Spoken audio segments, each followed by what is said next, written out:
Assalamualaikum warahmatullahi wabarakatuh. Perkenalkan, nama saya Ahmad Haranul Ulum.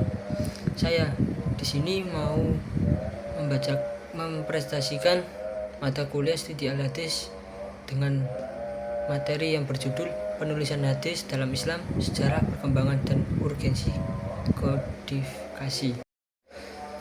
Yang pertama, saya akan menjelaskan tentang pengertian penulisan hadis. Penulisan hadis adalah proses mencatat, mendokumentasikan, dan mengumpulkan sabda, perbuatan, persetujuan maupun sifat Nabi Muhammad SAW dalam bentuk tulisan. Tujuan utama penulisan hadis adalah untuk menjaga keaslian hadis agar tidak hilang, bercampur atau terlupakan, serta memudahkan generasi setelah sahabat untuk mempelajarinya. Next, selanjutnya yakni perdebatan awal penulisan hadis, yakni larangan Rasulullah SAW agar tidak bercampur dengan Al-Quran hadis riwayat Muslim karena literasi masyarakat rendah dan wahyu masih turun. Izin penulisan khutbah Nabi ditulis peristiwa Abu Syad Abdullah bin Amr menulis Asy-Syifa Asy-Syadiqah. Kesimpulannya adalah ada masa kehati-hatian lalu kebutuhan dokumentasi muncul. Dan selanjutnya yakni penulisan hadis pada masa Rasulullah SAW dan sahabat. Pada masa Rasulullah SAW, penulisan hadis belum dilakukan secara luas dan resmi karena kekhawatiran bercampur dengan Al-Quran. Rasulullah SAW khawatir jika hadis ditulis bersamaan dan hawai Al-Quran, maka keduanya akan tercampur. Karena itu beliau lebih menekankan hafalan. Dan pada masa sahabat setelah Rasulullah SAW wafat, para sahabat semakin berhati-hati dalam meriwayatkan hadis. Selanjutnya yakni masa kodifikasi hadis resmi. Perintah pada Abu Bakar bin Hazm, kumpulkan hadis, aku khawatir ilmu hilang. Tuku penting dan karya awal Imam Malik. Selanjutnya yakni Al-Muwatta, hadis, fatwa sahabat dan tabi'in.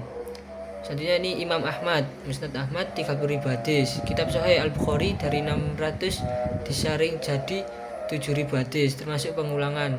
Muslim, fokus sistematika sanad dan ketelitian periwayatan. Selanjutnya yakni metode kodifikasi hadis. Verifikasi sanad, memastikan rantai perawi bersambung ke Nabi SAW, ke kredibilitas perawi yakni ilmu rijal dan jar wa ta'dil. Uji matan, tidak bertentangan dengan Al-Quran atau hadis yang lebih kuat. Kodifikasi ini sangat ketat dan menjadi standar kritik hadis hingga kini. Masa pasca kodifikasi, fase pemantapan dan pengembangan ilmu hadis abad keempat Hijriah ke atas. Karya penting yakni Fath al-Bari, Ibnu Hajar, Syarah Sahih Bukhari, Mustakhraj, hadis dari kitab tertentu dengan sanad berbeda. Mustadrak, hadis memenuhi syarat tapi belum tercantum di kitab sebelumnya. Kitab tematik, Riyadhus Shalihin, Nawawi, Bulughul Maram, Ibnu Hajar. Lahirlah cabang ilmu hadis. Tahrij, penulisan sumber hadis. Gharib al-hadits, kata-kata asing dalam hadis. Asbab al-wurud, latar belakang munculnya hadis. Dan terakhir saya akan membacakan kesimpulannya. Pada masa Rasulullah SAW, penulisan hadis sudah ada namun masih terbatas. Rasulullah SAW lebih menekankan pada hafalan agar tidak bercampur dengan Al-Quran. Dan pada masa sahabat, hadis mulai ditulis lebih luas tetapi masih dalam bentuk catatan pribadi. Para khalifah bersikap sangat hati-hati karena khawatir hadis bercampur dengan riwayat yang tidak jelas atau menggeser perhatian umat dari Al-Quran.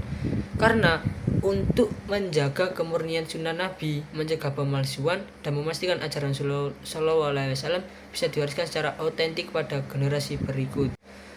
Dan terima kasih, itu yang saya bisa jelaskan. Semoga apa yang saya jelaskan bisa bermanfaat dan barokah. Saya mau undur diri, bila ada salah kata mohon maaf. Wallahu muwaffiq ila aqwamit thoriq. Wassalamualaikum warahmatullahi wabarakatuh.